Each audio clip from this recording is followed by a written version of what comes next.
Welcome once again, folks, to the Hour of the Time and our ongoing series of the exposure of the origins, the history, the doctrine, and the identity of Mystery Babylon. I'm William Cooper. Many of you have written letters and asked, how does one get into the mystery school since no one ever hears anything about it? And there appears not to be a campaign of recruitment, and you're absolutely right. In our research, we have found the requirements to be simple. Be of sound mind and body, have a sincere desire to be illumined, and simply knock up on the door. Well, to continue, remember that the first religion in the world was the religion of the worship of the heavens. And man eventually came to recognize the sun as the representation of the power and the ability of the hidden God of the universe, the invisible God of the universe, the all-powerful creator of everything. But man, as he gained his intellectual ability, began to look toward himself, toward the intellect as that God, and the sun, the representation of what used to be the invisible God of the universe, then became the representation of the intellect, the light, Lucifer. And man began to worship the Luciferian philosophy. He believed, these people who call themselves the guardians of the secrets of the ages, and still believe, that man was held prisoner in the Garden of Eden by an unjust, vindictive, and very cruel God, the God of the Bible, and that he was set free from the bonds of ignorance through the gift of intellect given to him by Lucifer through his agent Satan. Now, many people believe that Lucifer and Satan are the same individual entity, and they may be. I don't know the answer to that. I just know what the mystery schools believe, and I know what I personally believe, and what I personally believe doesn't have any bearing on anything. Knowledge, the truth, is what counts, and that's what we're trying to get to the bottom of here. Now, eventually, this philosophy of worshiping the intellect, or wisdom, or the mind, became known as Gnosticism. And the followers of Gnosticism began to be known as the Gnostics.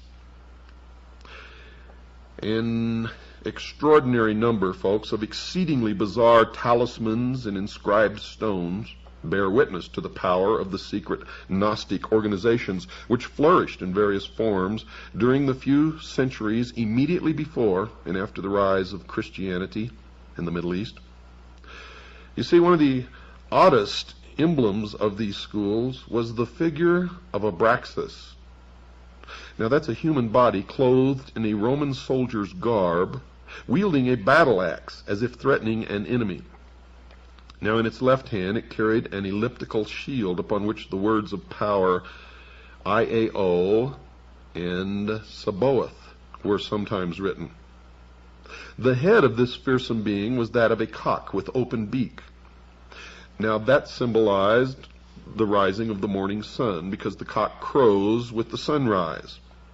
4 legs, it had twin serpents. The serpent throughout history has always been a symbol for wisdom, the gift of intellect, coiling to either side.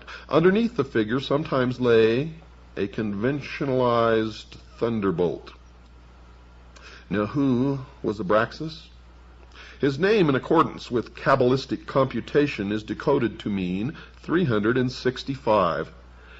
Isn't it absolutely incredible that every single time we investigate one of these, it leads directly to the sun. For 365 days, or the number of days in the year, or the exact number of days that it takes the earth to make one revolution around the sun. Amazing. There was no god or idol belonging to the society, and this is where man made the transition from worshiping a god to worshiping the mind. The Abraxas figure merely represented the aspects of power which went to make up the supreme intelligence, the all-power. The body was man himself. The bird stood for intelligence and the hailing of light, illumination, which is the cock's habit at dawn. The tunic represented the need for struggle or revolution, socialism. The arms, the protection and power given by the dedication to the gnosis, or knowledge. The shield was wisdom. The club or whip, power. The two snakes meant nous, insight, and logos, understanding, primordial knowing, which was the gift from Satan, the snake, the serpent. By means of this diagram, Gnostic teachers inculcated the theory that man comes to his full power by developing certain facets of his mind. He must struggle to arrive at gnosis. But this knowledge is of the mystical kind and is not the mere collection of facts. You see, great stress was laid upon personal mystical experience, to and through which the initiate was guided under conditions of great secrecy. The Gnostics did not confine their studies or their teachings to any one religion, but borrowed illustrations from all that were accessible to them. This caused them to be considered Christians, heretics, Jews who were trying to undermine Christianity, remnants of the Persian sun worshippers. They have been widely studied by early Christian sages, and it is upon the opinions of these latter that many conclusions have been formed. Little or no investigation of these, quote, people of wisdom, unquote, has been done by research workers on the spot in Asia and North Africa, where strong and interesting traces of their beliefs and practices still remain. The main teaching states that there is a supreme being or power which is invisible and has no perceptible form. It is pantheism. This power is the one which can be contacted by mankind, and it is through it that man can control himself and work out his destiny. The various religious teachers through the ages, putting their creeds in many different ways, were in contact with this power they claim, and the religions all contain a more or less hidden kernel of initiation. Now, this is the secret which the knowers can communicate to their disciples. But the secret can be acquired only through exercising the mind and body until the terrestrial man is so refined as to be able to become a vehicle for the use of this power, or, in their terms, illumined. Eventually, the initiate becomes identified with the power, and in the end he attains his true destiny as purified personality, infinitely superior to the rest of unenlightened mankind, to the state of apotheosis, where he himself is God.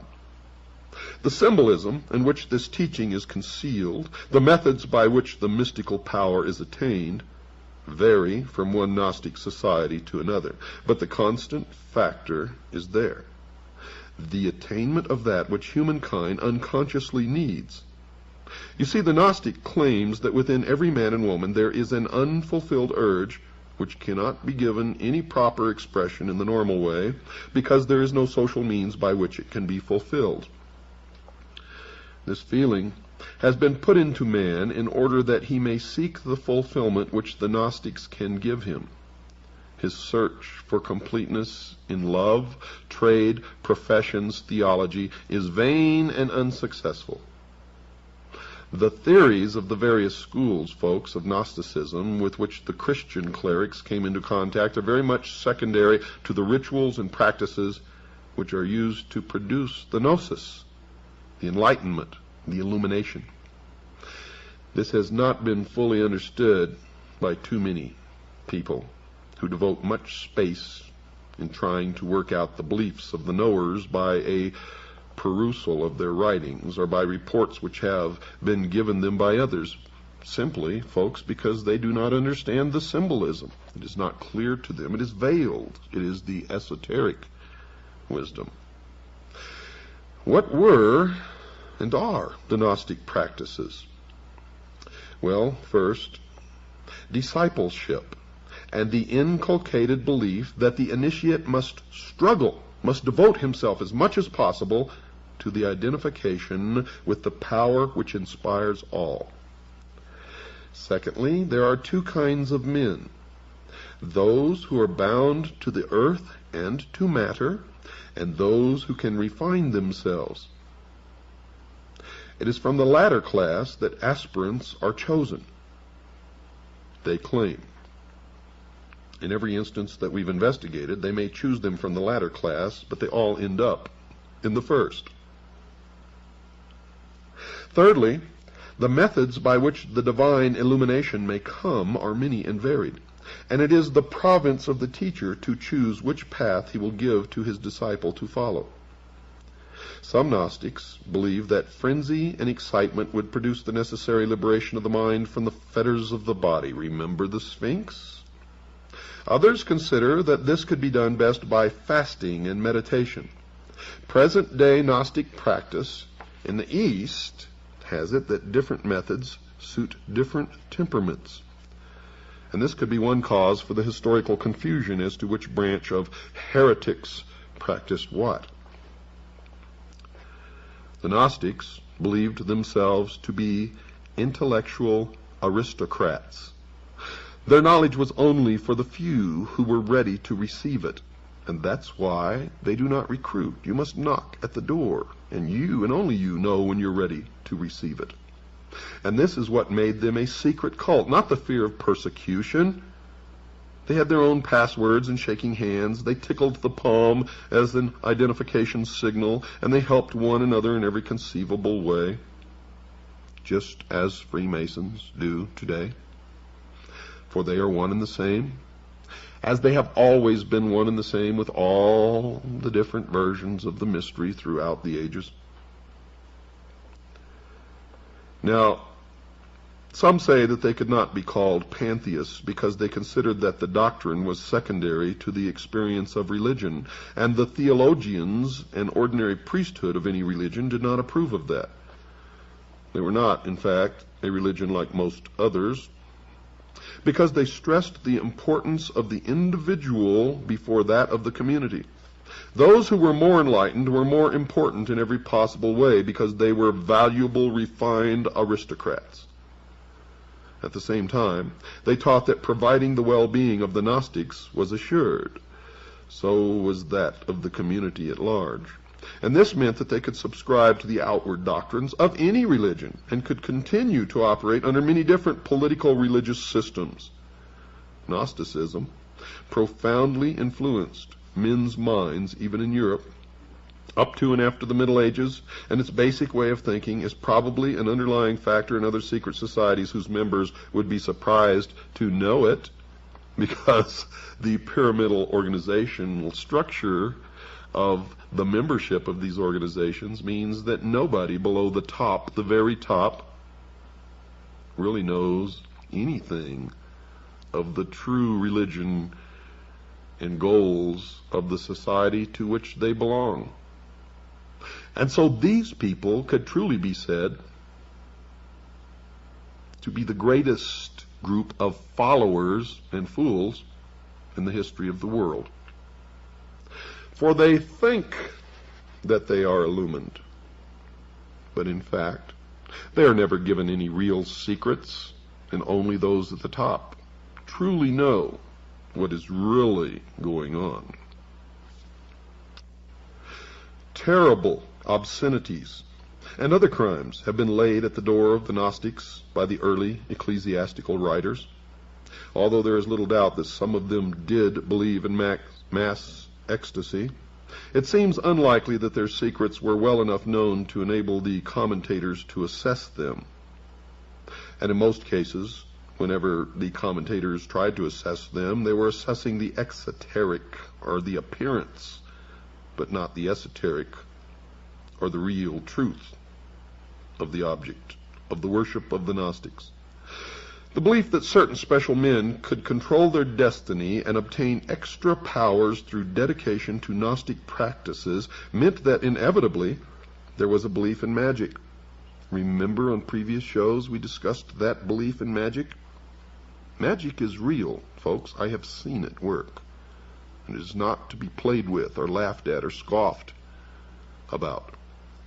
It is dangerous, extremely dangerous. The myriad Gnostic gems, or inscribed stones decorated with serpents, Kabbalistic names, and the rest, are more likely to be proofs of initiation and talismans than mere identification tokens presented to ensure admission to meetings, as some authors have thought.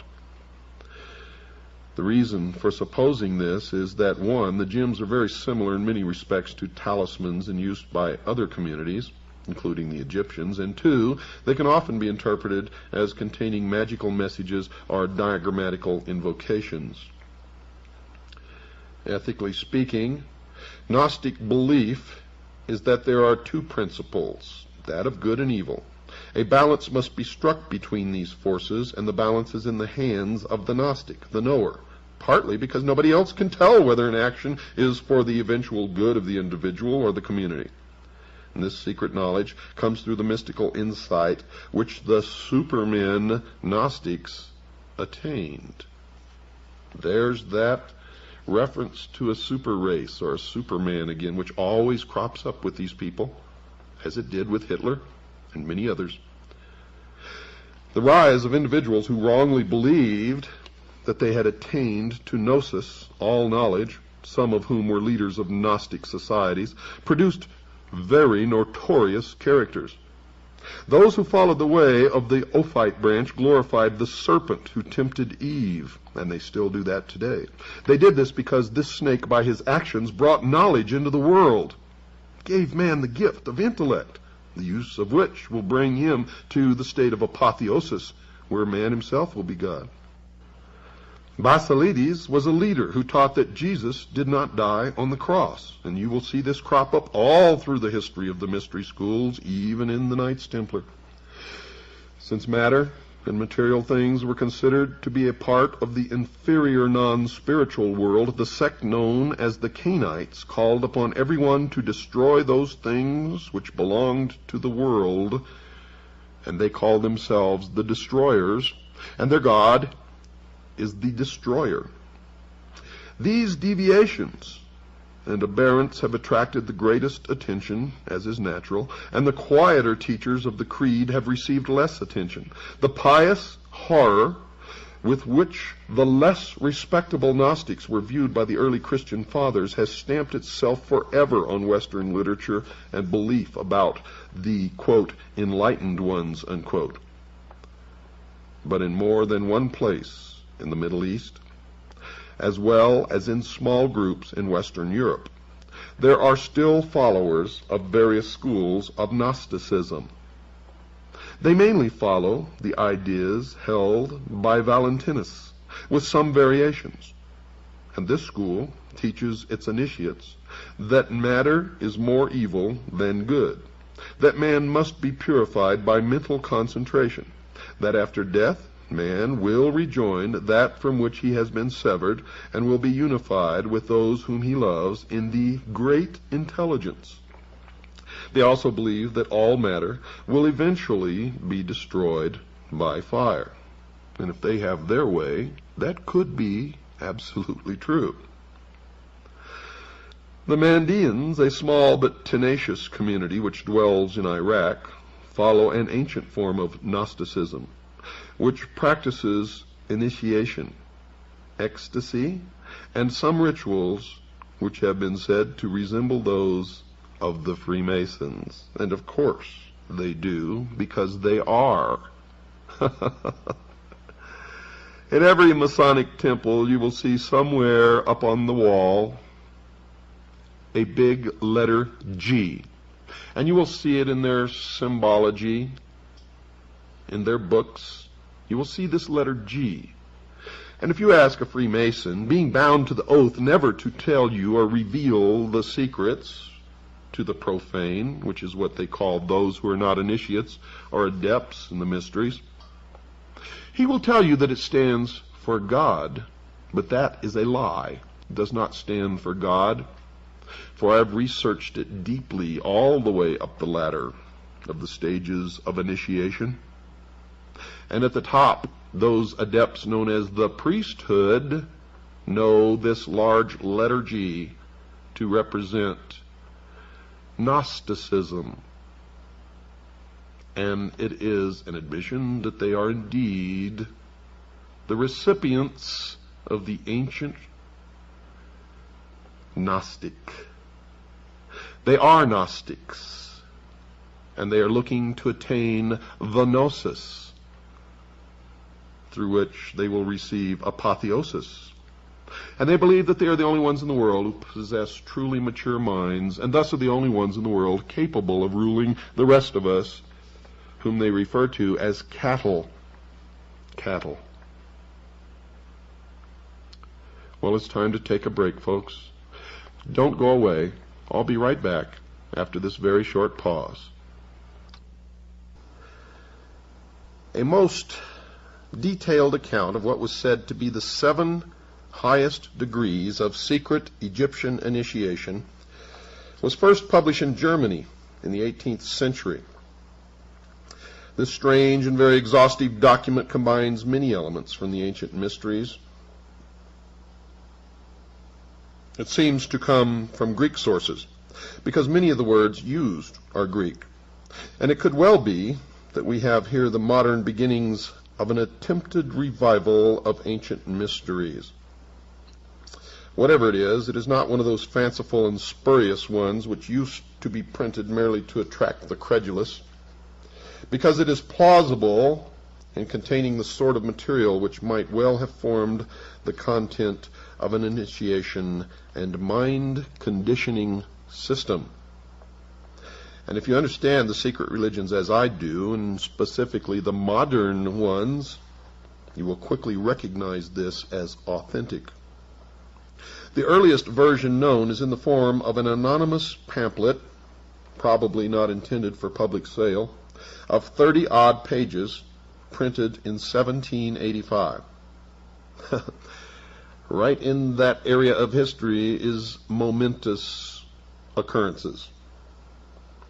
It was republished in a French translation 30 years later, purporting to be the ritual of the master degree in Freemasonry. And if you know anything about the master degree in Freemasonry, you will soon see that it certainly is exact in its descriptions. The French editor claims that it is a composite ritual derived from the works of some 15 Greek and Roman writers. This degree, we are told, was open to Egyptian kings and priests alone, and only those specially recommended by an initiate could enter it. The usual procedure was that the pharaoh himself introduced the candidate to the priests. By them he was sent from Heliopolis, the city of the sun, and you'll never escape from the sun when you're studying the mysteries, to the Memphis priests. From there he went to Thebes.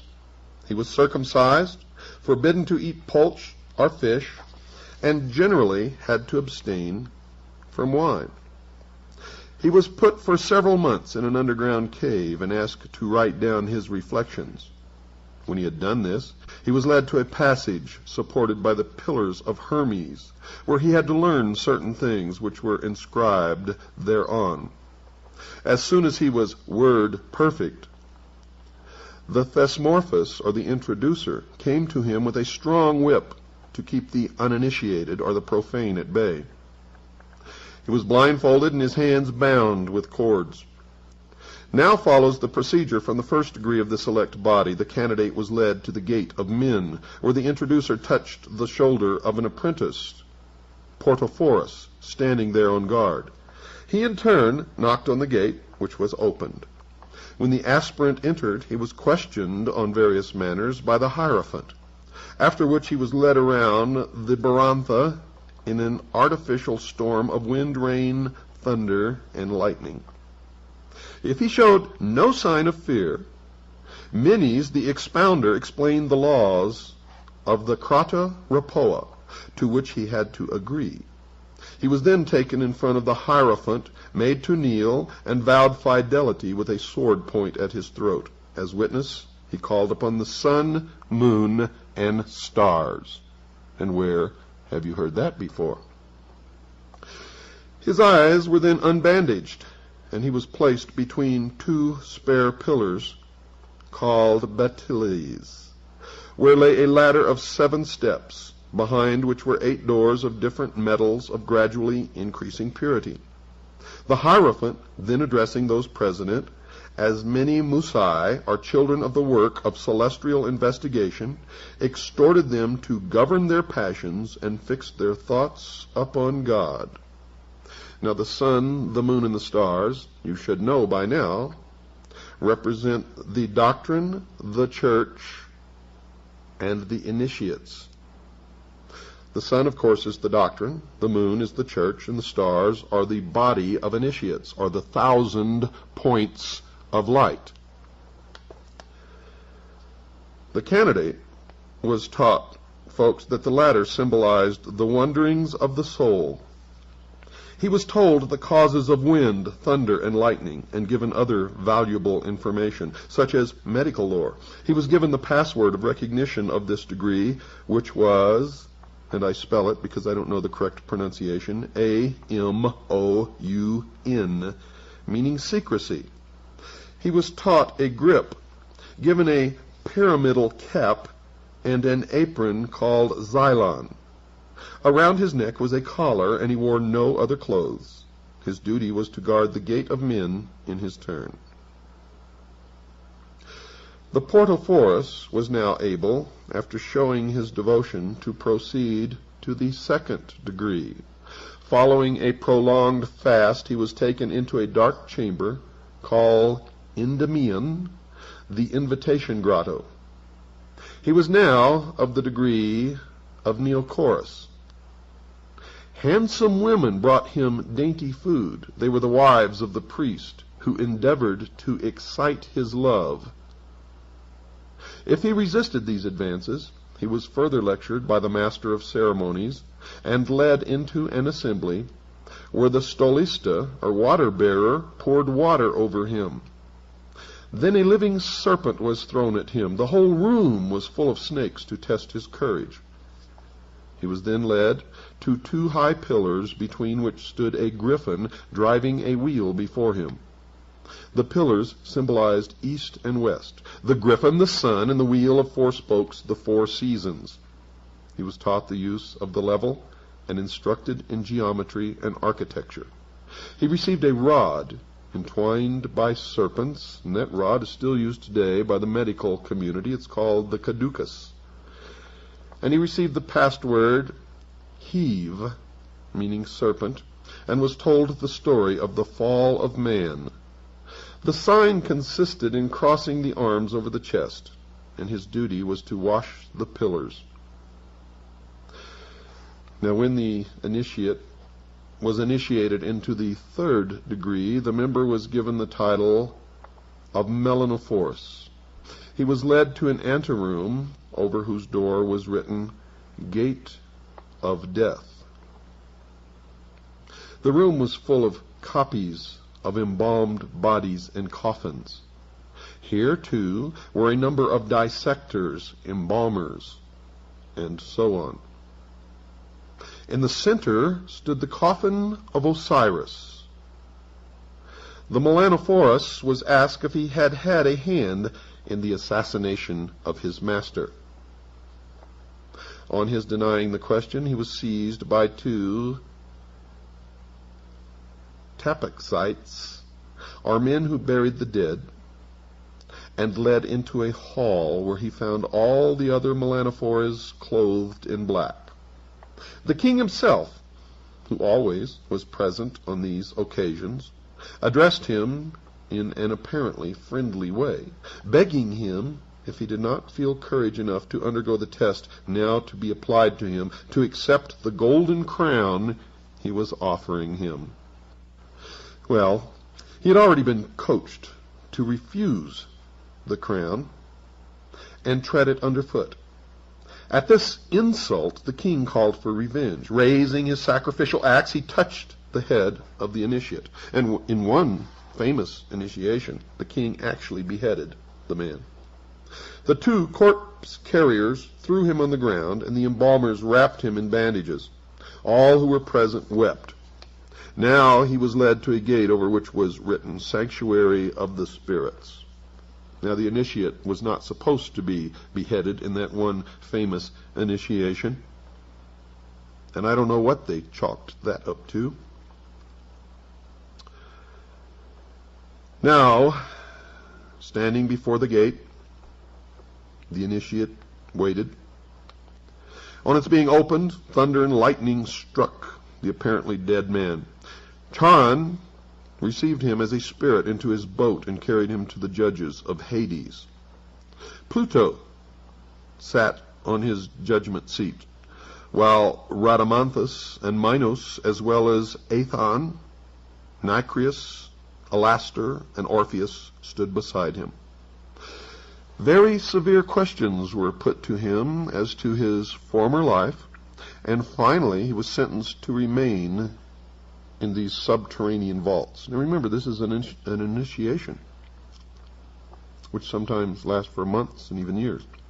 The bandages were removed, and he was told never to desire blood, never to leave a corpse unburied, and to believe in the resurrection of the dead and the judgment to come.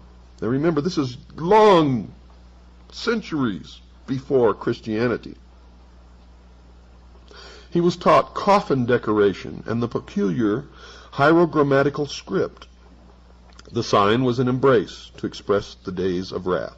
He was kept in these underground chambers until thought fit to proceed to a higher degree. These, quote, days of wrath, unquote, generally lasted for a year and a half, until the initiate was ready for promotion to the 4th degree. The Battle of the Shades. He was handed a sword and a shield and taken through dark passages. He met certain persons presenting a frightful appearance, carrying torches and serpents. He was attacked with the cry of Panis.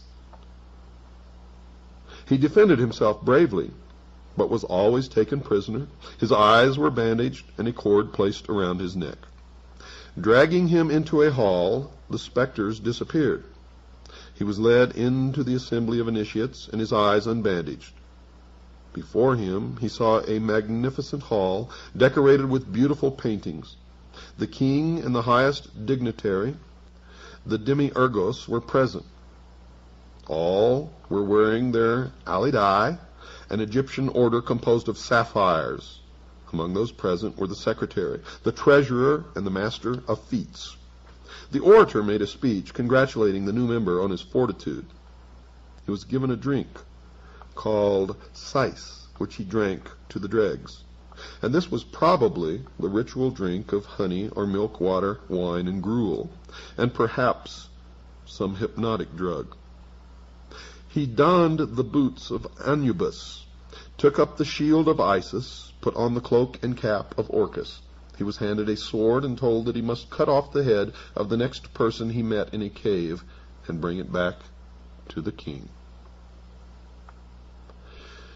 This cave was pointed out to him. Entering it, he saw what seemed to be a beautiful woman, but in reality was a model of one. Now notice it's a woman.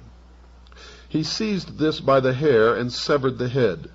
This he brought back to the monarch, who praised him, telling him that he had symbolically won the head of the Gorgon, wife of Typhon, who had caused the death of Osiris.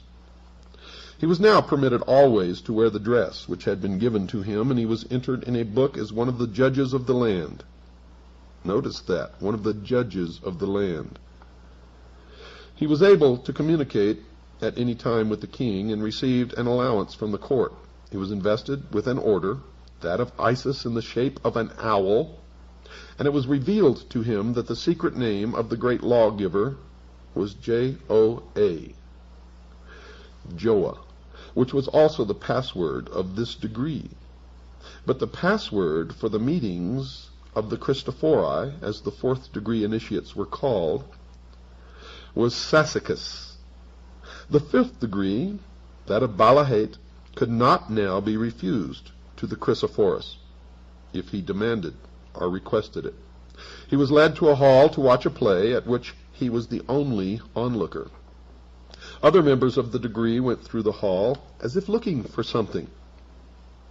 One drew his sword, and the terrible figure of Typhon appeared. Of course he was slain. And now the Dew Balahate was told that Typhon represented fire, a terrible element which was at the same time indispensable. The password was Chimia, and the teaching was in chemistry, or alchemy. In order to become an astronomer of the gate of the gods, the sixth degree, the candidate was taken to the hall of assembly, bound and led to the gate of death. He was shown corpses which had been cast into water, and warned that he might be similarly treated if he broke his oath. He was given some teaching in astronomy and taken back to the gate of the gods, where he looked at the pictures of the gods while their histories were explained to him. A priestly dance took place, symbolizing the course of the heavenly bodies. He saw a list of members of the order throughout the world and learned the password Ibis for watchfulness.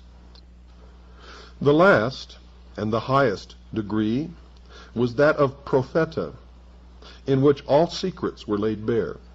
It was conferred following public processions, and when the permission of the king and all the highest members had been obtained, the members secretly left the city by night and retired to some houses built in a square and surrounded by pillars, by the sides of which were placed alternately a shield and a coffin, whose rooms were painted with representations of human life. Now these houses were called Maneras, for the people believed them to be visited by the manes of departed men. On their arrival at these houses, the new member, now called Prophet, or Saphanath Panka, a man who knows the secrets, was given a drink called oimelas, and told that now all trials were over. He received a cross of peculiar significance, which he was always to wear. He was clothed in a wide, white-striped dress called itangi. The usual sign was crossing his arms in his wide sleeves. He could peruse all the sacred books written in the Ammonite language. His greatest privilege was having a vote in the election of a king, and the password was Adan. These mystical societies always continued, and one of special interest is the powerful society in Afghanistan in ancient times called the Roshaniya, or Illuminated Ones. There are actually references to this mystical cult going all the way back through history to the House of Wisdom at Cairo. The major tenets of this cult were the abolition of private property, the elimination of religion, the elimination of nation-states, the belief that illumination emanated from the Supreme Being who desired a class of perfect men and women to carry out the organization and direction of the world, belief in a plan to reshape the social system of the world by first taking control of individual countries one by one, and the belief that after reaching the fourth degree one could communicate directly with the unknown supervisors who had imparted knowledge to initiates throughout the ages. The Roshaniya also called themselves the Order. Initiates took an oath that absolved them of all allegiance except to the Order, and stated, quote, "I bind myself to perpetual silence and unshaken loyalty and submission to the Order.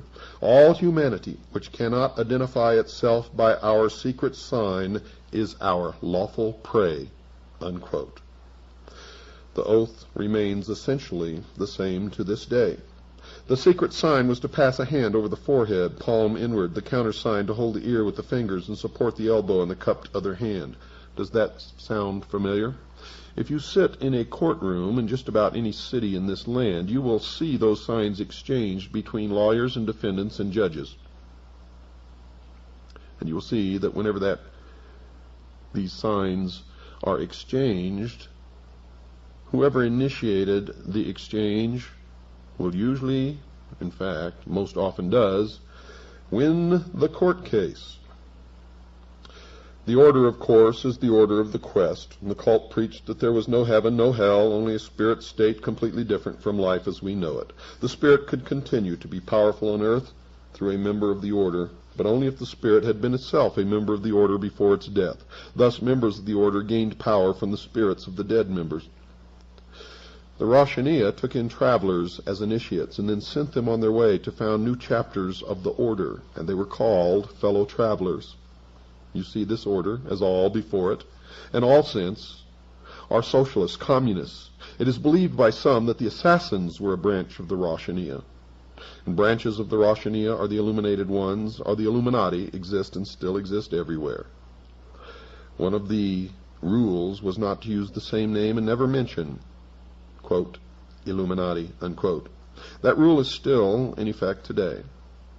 And it's probably the breaking of that rule that resulted in Adam Weishaupt's downfall. Remember, folks, that we have really only just begun, and you are just beginning to understand, although some of you may think that you already understand. I can assure you that maybe a very small minority of you really do. Most do not. We have a long way to go in this history and in your own particular individual illumination. Oh, I just love it. I just love it, exposing these people who claim that they're doing everything for the benefit of mankind, who really have all the guilt for most of everything bad that has ever happened to mankind resting squarely upon their shoulders. Now, if you'd like a packet of information, if you'd like to know how to join CAGI, if you'd like to purchase my book, or if you'd like to donate to pay for the airtime of this show, make a check or money order out to WWCR. That's to pay for the airtime. And send it to Stan, along with your request for information and whatever else that you may wish. Send it to Stan, P.O. Box 889, Camp Verde, Arizona, 86322. That's Stan, P.O. Box 889, Camp Verde, Arizona, 86322. Or you can call Stan and talk to him on the phone. He's a really wonderful guy. You'll enjoy it. Call him at 602-567-6109. That's 602-567-6109. Next time, folks, we're going to talk about the old man of the mountain. And we're going to continue the history of the order through the ages. Good night, and God bless you all.